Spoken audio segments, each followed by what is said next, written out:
Why do growing businesses love working in Slack? Let's ask Christy at RE Bikes. Running things in Slack saves me so much time. AI summaries save 97 minutes per week. What say you, Rox from Gosney? Slack helps us build community, it helps us build connection. Your partners, vendors and customers all in one place. Take us on home, Ashley from Caraway. If we didn't have Slack tomorrow, I would explode. Well, let's not let that happen. Visit slack.com/podcast to get 50% off Slack Business Plus. The whole idea was we were going to have digital democracy at the same time that CalMatters launched. And what that does is it is a online site where you can find every bill that has been introduced, what state it is in, which committee it's in, who is backing it. It also takes all of the transcripts and video from every single hearing in the state. It also takes the lobbying money so you can look and see who's for and against. And so it makes it puts all of this public information in one spot. This is Small Press, Big Ideas, a podcast about the business of local news in the United States. I'm your host, Paul Gewertz. Small Press, Big Ideas is about the opportunities and challenges that local news publishers are facing for their businesses. I'll sit down and talk with journalists, entrepreneurs, nonprofit leaders, and more in the local news industry to find out what's working, what isn't, and how the local news ecosystem can innovate and flourish in the 21st century. Okay, today on the podcast, I am joined by Kristen Go, the editor-in-chief at CalMatters. If anybody's not familiar with them, they're a nonprofit and nonpartisan state newsroom dedicated to explaining how government impacts our lives in the great state of California. So, Kristen, thank you for joining me today. Nice to see you again. Thanks for having me. Yeah. So I kind of usually open every podcast in the same way. I just like to hear from in your own words, a little bit about your journey, your story in journalism, and kind of what brought you to your spot at CalMatters today. Yeah, I may be one of the rarities where I have only worked in journalism. Wow. Every single job that I've had has all been in journalism. So I actually got interested in high school for the noble cause of I saw my sister in journalism and she was on the high school newspaper and she actually got out of class and could go travel to journalism conferences. Like, I want to do that. How do I get out of class? But then I started taking the class and I realized it was a great way to be in the know, to ask questions of folks who I normally wouldn't interact with. You know, I got to go talk to the vice principal. I got to talk to the principal. I got to ask questions about policies. And to the credit of my high school advisor, he actually allowed us to do and encouraged us to not just write about, here's what's going to happen at the rally, but to look at issues that were facing kids at our school. So I wrote about a new sexual harassment policy and what it meant. I told the story of a girl who was raped and what it was like to have to go get tested for AIDS, other STDs. And, you know, again, because censorship is so prevalent now, especially among high school news organizations, the fact that we had one and that our advisor supported us in doing that. I'm really grateful for that. And so, you know, that led to my very first job of writing the exclusive wedding and engagements at the Stockton Record and then doing the youth beat there. And so I haven't left journalism since then. Wow, that's awesome. I also I was looking through just your LinkedIn. I didn't know you were at the Denver Post for a while. I'm a Colorado native, lived in Denver most of my life, so maybe I've read some of your stuff back in the day. That's cool. Back in the day. So I happened to be there. Denver was my very first full-time job out of college. So I was super fortunate in that I was able to land in, kind of a big market. At the time, it was the Denver Post and the Rocky Mountain News. Right. Post was morning, Rocky was in the afternoon. And I remember going to places, showing up with a Rocky reporter and having to shield my notebook and make sure that they weren't looking at what I was doing. And I happened to be there during the unfortunate shooting at Columbine High School and remember having to cover that very vividly. I remember having to go out to Boulder for I think it was grand jury hearings for the John Benet Ramsey case. So it was just a crazy town. And again, a fun time to be there because there were two major newspapers as well as all of the TV stations as well. So it was a great way to make you think about how do you tell the story? What's a unique way to tell the story? And to be fast. I knew I was going to have a good day if I picked up, the newspaper and there was nothing in the Rocky that I missed, right? If I was going to have a bad day, if there was something in there that I had missed. That's great. And then, so kind of pivoting a little bit, can you talk just a little bit about CalMatters also? I've seen a lot of things pop up before from them, but if you could just talk about that organization and kind of your role there also. Yeah, so CalMatters was launched about 10 years ago, and I think at the time it was unusual to launch a nonprofit newsroom because while newspapers may not have been as strong as they were before, they were still pretty dominant in terms of thinking about where folks got their news. So CalMatters launched because there was a very drastic decrease in the number of Capitol correspondents who were covering the state, covering what was happening in Sacramento. And I think at one time it was in the hundreds of Capitol correspondents. So almost every single news organization in California had a reporter that was based in Sacramento. And as the media business, was being challenged financially, a lot of those positions were being cut. And so CalMatters decided to step up and say, we're going to provide that coverage of how politics and policies are impacting people in California. Our content will be for free. They did a lot of partnerships with like San Francisco Chronicle, the LA Times, other news organizations to make sure that the work was seen. And so it started with just 6 people. We're now at about 80-ish, and we are statewide. And when it started, it was just focused in Sacramento. We are now statewide, and we merged with the Markup last year.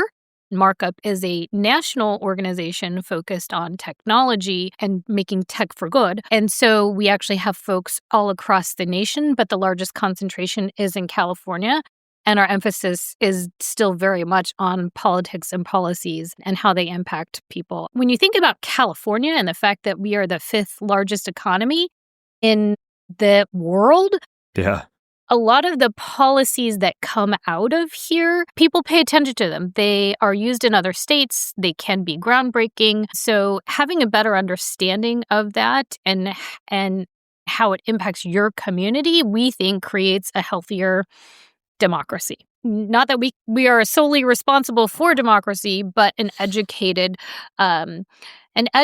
populace, I think, is a good one. And so we've gone from just working with major newspapers to working with, I think 280 different organizations carry our stories. We are also part of the California Newsroom, which is aligned with all of the NPR affiliates in California.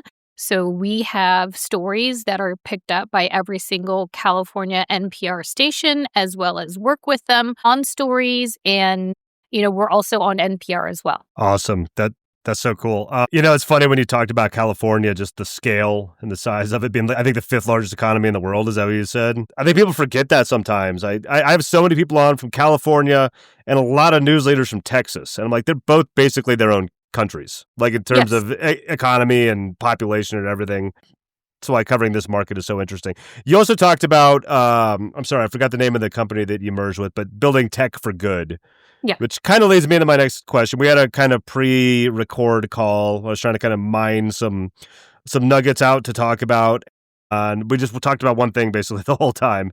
And that was basically your digital democracy tool. Right. So I'd like to just dive into that. Can you tell us how it works and who it's for, kind of the history behind it? Yeah. Yeah. So when CalMatters launched, the whole idea was to make government more transparent, right? So the whole idea was we were going to have digital democracy at the same time that CalMatters launched. The reality is with 6 people, you can only do so much all at once. And so when I joined the organization almost 3 years ago, it allowed Dave Lesher, who was one of the early editors at CalMatters, to break off and actually truly launch digital democracy. And what that does is it is a online site where you can find every bill that has been introduced, what state it is in, which committee it's in, who is backing it. It also takes all of the transcripts and video from every single hearing in the state. It also takes the lobbying money. So you can look and see who's for and against. And so it makes it puts all of this public information in one spot. The next layer that it does for media organizations is it generates AI tip sheets. And it's been trained over the past 2 years to look for different, what we call phenoms. So is there a lot of money that is pouring into a certain bill? Was the hearing exceptionally long? Was there actually debate within a committee about the hearing? And those are all things that we have trained the AI to look for, to flag as a potential story.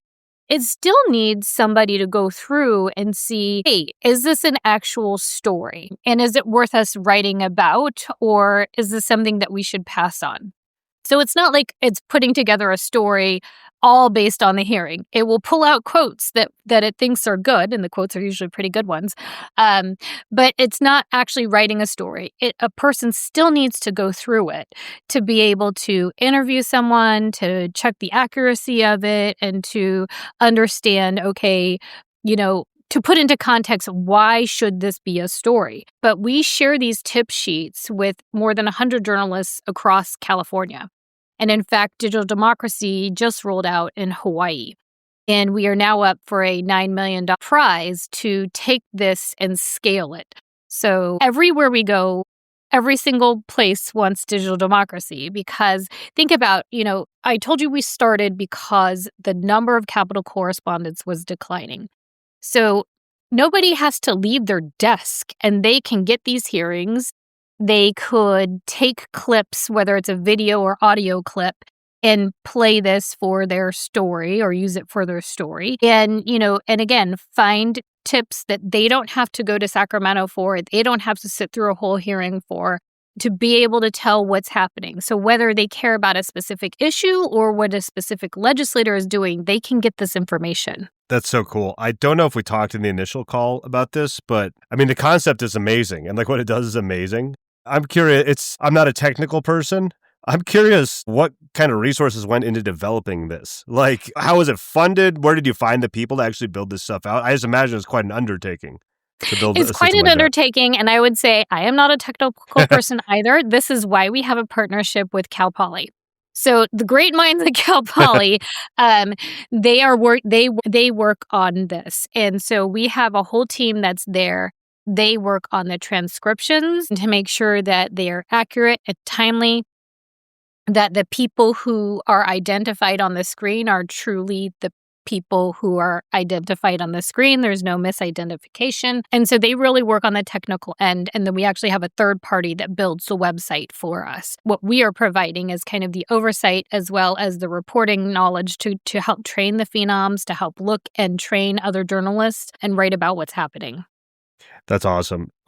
Could you speak a little bit more about the tip sheets? Yeah.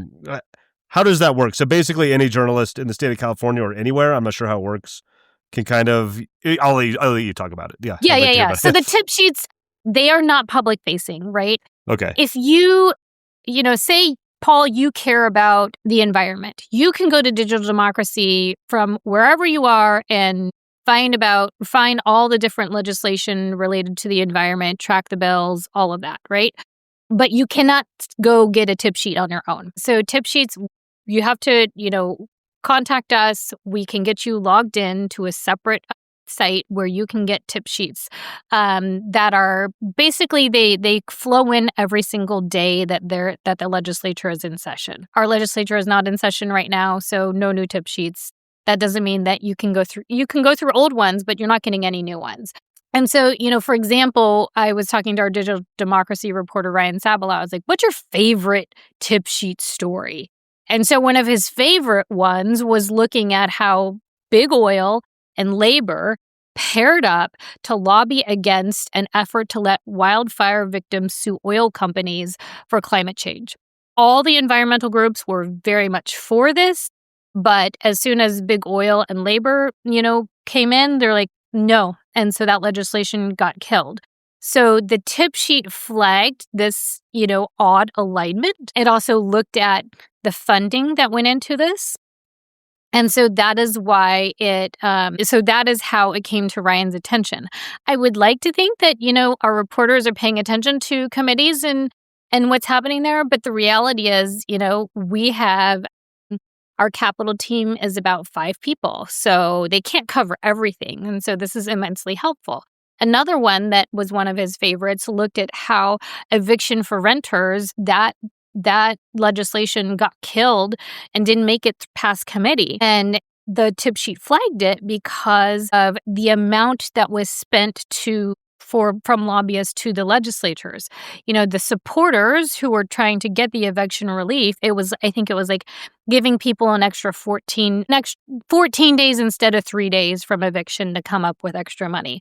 Does not necessarily seem like a lot of time, but the supporters had legal aid, social service groups, and opposing it were the Chamber of Commerce, landlord organizations, bankers. And so it looked at kind of that disparity in money, and it also looked at the fact that it had Democrats voting against Democrats. And in California, those who are not familiar with our politics, we're a one-party state. Democrats control all the main offices, and in the legislature, it is all Democratic controlled. So it is very rare that Democrats oppose one another. And if they are, it's not done in committee. It's done behind closed doors. But this was done in committee. The AI phenoms flagged all of these things, and it became a story for us. I had that dream again. My small business needs to hire, but I don't use LinkedIn, and I hire an energy vampire. But also, they're a literal vampire. And suddenly, my team is spending all their time sharpening wooden stakes and buying bulk silver and rehearsing ancient chants, and then I wake up.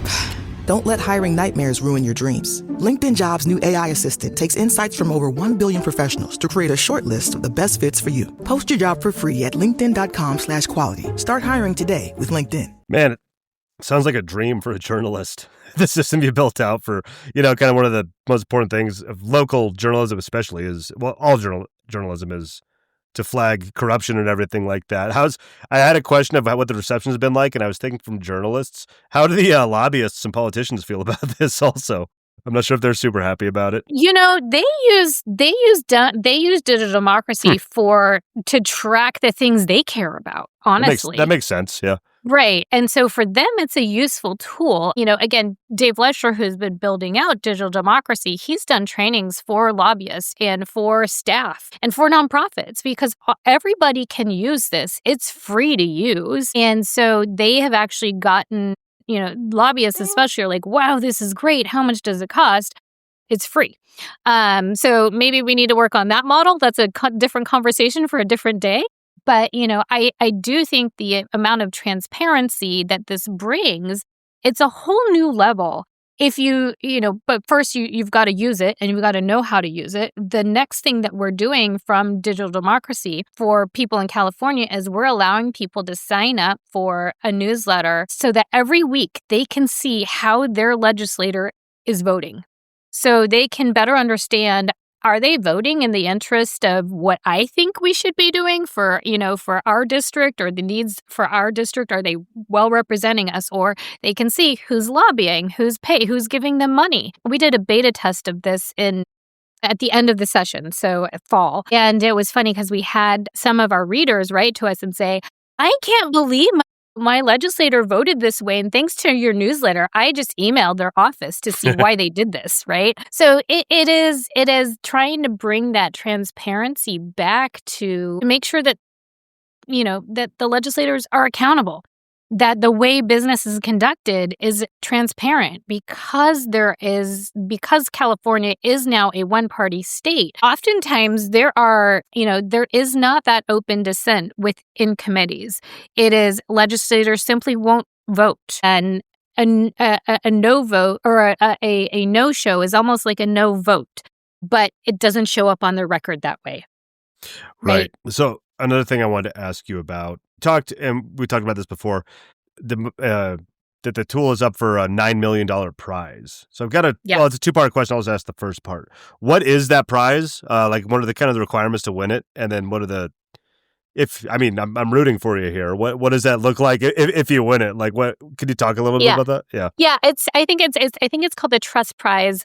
It's being offered by Reid Hoffman's one of his organizations, right? And so it is 5 different organizations that have made it to the finalist level. We luckily are one of 5. And included in that other group is the American Journalism Project, looking at how to scale local journalism. And the other 3 have nothing to do with journalism. So this is a prize that can go to any kind of civic organization or civically minded organization.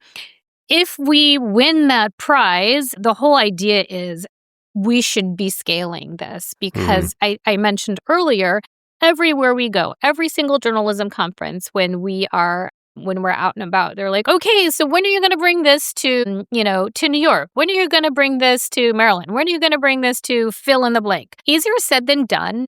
Part of the reason why we went with Hawaii was Hawaii already had a lot of the digital archives needed, the video archives needed, and the access needed to be able to build this. And so for states that don't have that kind of video access or that kind of level of transparency, laws would need to be changed in order to bring that to those states, right? So really we're working with we're working with states that have those assets that make it a lot easier for us to build. I think the other question is, should we do this at the local level for county governments, for city government? There are some organizations that are doing that. I think Hearst has something that they're doing for at the more local level. You still need people to go through this. And so ideally, the other question is, do we build this at the federal level? Certainly, there needs to be some transparency at the federal level. Like every level of government can use this kind of level of transparency. But it's not like once you get all of this, it will automatically come and work. Like every single place, they're a little bit different. So the phenoms that we have flagged, will they be the same ones that work from state to state to state? That's something that we need to test and be able to refine so that the AI tip sheets work in the way that the journalists need. That's great. I'm all for the federal level. I think Congress's approval rating is around 15% right now, so I think everybody could kind of get behind that one. So say you win the prize or not, and there's some other way of scaling this to other states. What have you learned from going into Hawaii? And would it have to go like on a state-by-state basis? States are just so different, in the United States. States are so regions different. Are different. How does that look? Would you do geographic regions first? Have you thought about any of this kind of stuff? Yeah, I think part of that is going to be which states have the infrastructure that allow us to do this, which ones have the laws that have the video archives that let us record to be able to get that information. And I think also in terms of, can we do multiple at once? We haven't tried it. Part of the reason why we went to Hawaii was to better understand what would it take for us to scale. And depending on whether we get the prize, probably looks at how quickly we can scale and how many we can take on. It would also be like almost another entire business entity for our organization. So thinking about getting the people infrastructure in place to do that. And so, I think there's still a lot of questions there. And even if we don't get this, I think there is enough interest to still look and pursue at how do we make sure that that level of transparency isn't just here in California, but it's elsewhere, because it's needed, again, at every level of government and probably in every state and every place where there is some kind of a government entity. That's great. I think even at a more local level, it could be useful. So there's other things going on there and everything. Yeah. There are other applications for this. When I was an education reporter at the Arizona Republic, I think I covered 5 school districts, right? And I worked with a whole team of education reporters. And so there was somebody who was covering at the state level, somebody who covered the school districts in Phoenix, and I was covering them in the suburbs. They don't have that level of coverage anymore there or nearly anywhere. And these are school board meetings that would last hours. And when the requirements for reporters are to write multiple stories, sometimes a day, let alone a week, they don't have time to sit through 5 hours worth of, board hearings to wait on a story. And so are there ways we could use technology, we meaning the media, use technology to help in the reporting and gathering process. Again, I think much of the conversation has been around AI taking jobs from people. This has created jobs for people. This has created a way to help it be more efficient for a journalist who maybe has to write 2 stories a day to look at a tip sheet, make a few phone calls, and write a story. Dave, who works on Digital Democracy, said his goal is to, make these tip sheets easy so that somebody who's in Modesto, in California, can go ahead and do this, or that somebody in a 5-person newsroom can do this just as much as somebody who is in a, much bigger newsroom can use this. We want to make it so that, it's not the same as having somebody there to ask the local representative why they voted, but, it's pretty darn close to it. Or it can give that local reporter, some it can give them the tools to have that to have that conversation. Why did you say this? Because maybe they came to their maybe they told a different story when they were meeting with constituents. I don't know. I want to give people the benefit of the doubt, but it does provide that kind of transparency that you without having to physically be there, because that's almost impossible now for many news organizations. Yeah, definitely. I had a question here that I've been asking everybody about. Where's the media industry going in the next 5 years? Where's your organization? But let me reframe that a little bit. Let's say you win this $9 million prize from Reid Hoffman, and you have those funds to scale this thing. Like, in that ideal world where that happens, how do you see the digital democracy thing playing out over the next 5-10 years? If everything clicked, everything came together, what's it look like to you? Yeah. I mean, I don't know that it may be something that's. My hope is it's something that's so successful that it becomes its own thing. And, it is maybe affiliated with CalMatters, but it is its own thing. And it brings that kind of level of transparency, nationwide.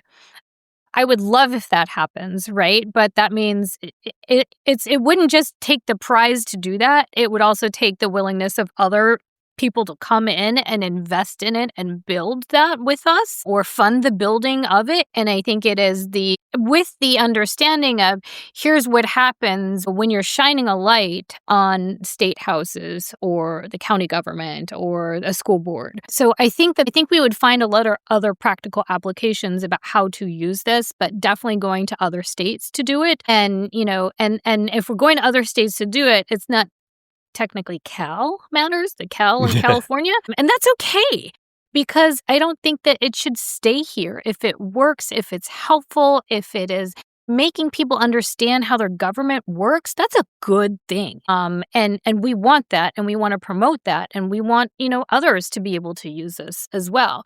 So I could see it becoming bigger than CalMatters. That's great. Yeah, I will definitely be following along. It's funny, when I started this podcast, I didn't really know anybody in the space, and I've found out the most interesting, world-changing projects going on and everything. And this is definitely one of those. All right, I've kind of covered most of my questions. What have I missed? What else have I missed about digital democracy, CalMatters, anything else that you'd like to talk about, or anything I overlooked? I think so. I would just say that I think journalism is needed now more than ever. There are a lot of people who want to bury their head in the sand because of what's happening nationwide, worldwide. This isn't the time to stop paying attention to what's happening. This is a time where people need to better understand how the changes at the federal level are impacting their individual communities. Sadly, the business models that are out there means that local news and news is shrinking in general. And that's really not a good thing. Just in this past year, stories that we have done have inspired more than 8 pieces of legislation. I was just talking to one of the editors yesterday because I saw that the federal funding for rural schools got extended. That's a story that we wrote about in January. And the editor wrote back and said, yes, we got a note from the school district saying there's no way this would have happened, that they would have got this funding extended if it wasn't for your coverage. That's great.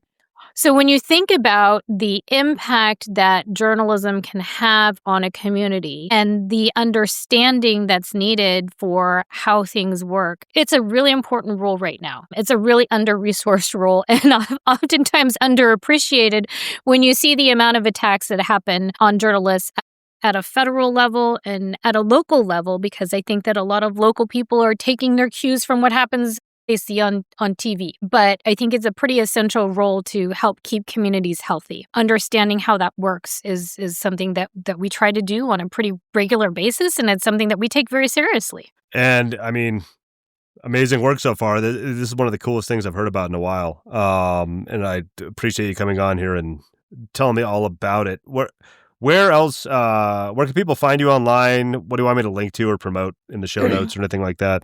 Yeah, so you can find us online at CalMatters.org. We have our own app, called CalMatters. You can also hear us on the radio. We're there on any single NPR radio station in California. And then again, we share content with all of the, any single California news organization. And we're probably going to be pretty popular coming into 2026 because we have a governor's race coming up, among other things. So one of the ways in which people interact with us most is our voter guide. That'll also be on calmatters.org. So it's going to be a busy year for us. Excellent. I'll link to all that stuff. If there's anything else kind of we talked about that when I'm going back through in the edit, I'll put links to that as well. Kristen, this is great. Thank you so much for taking the time. Just have a great day. And thanks, you too. If anything else important ever comes up or big changes, let's have you on again to talk about it. Okay, sounds good. Open invitation. We'll keep you posted on that prize. Yeah, I'll be watching. We'll definitely have you back on. Pop some champagne or something like that. All right. When you win it. Okay. All right. Thanks. I love the enthusiasm there. Cool. Thanks. All right. All right. Take care. Yep. Bye. Thank you for listening to Small Press Big Ideas. You can subscribe on Apple Podcasts, Spotify, or wherever you listen to podcasts.